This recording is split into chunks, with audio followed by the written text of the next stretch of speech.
সর্বোচ্চ আদালতে বহাল থাকলো রাজ্যের হাইকোর্টের রায়, শেষমেশ বাতিল 26,000 চাকরি। কি বলছেন আইনজীবী?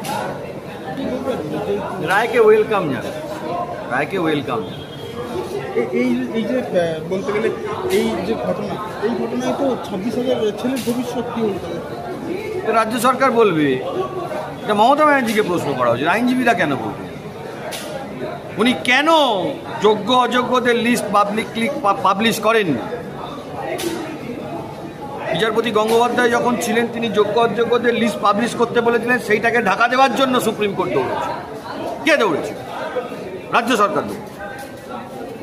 তিনি নিজেও পাবলিশ করতেন, সেখানেও তো কার্যত মুখ পুড়লো। না মুখ পুড়ল, ওদের মুখ পোড়াই। পোড়া মুখের আবার পড়ে কি? চোরেদের আবার মুখ পড়ে নাকি? চোরেরা চোরই হয়। যাদের বয়স উত্তীর্ণ হয়ে গেল, মেয়াদ উত্তীর্ণ হয়ে গেল বয়সে, তারা কি করবেন?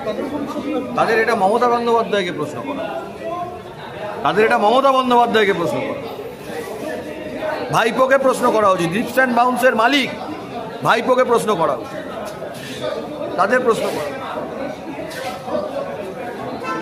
যারা ঘুষ দিল চাকরির জন্য, তাদের চাকরি গেল, তাদের শাস্তি হলো, কিন্তু যারা ঘুষ নিল তারা কি রেয়াক্তি? তারা তো, যাদের জেল হয়েছে, সিবিআই তো আবার কালকে শুনানি আছে। তার মাঝখানেই পার্থ চট্টোপাধ্যায় বারবার জামিনের আবেদন করছে, সেই আবেদন কি? আমার মনে হয় যারা যারা ঘুষ দিয়ে চাকরি পেয়েছে তাদেরও জেল হওয়া, সিবিআইয়ের মামলা আছে তো, তাদেরও পরিবার সমেত জেল হওয়া। এটা ধারণা আসবে কেন যে টাকা দিয়ে চাকরি পাবো? এ ধারণা আসবে কেন? জেনারেশন শেষ হয়ে যায়। টাকা দিয়ে পাস করা ডাক্তারের কাছে আপনার পরিবারের লোককে নিয়ে যাবেন ট্রিটমেন্ট করাতে? তাহলে শিক্ষা সাফল্যের কোনো দাম থাকবে না?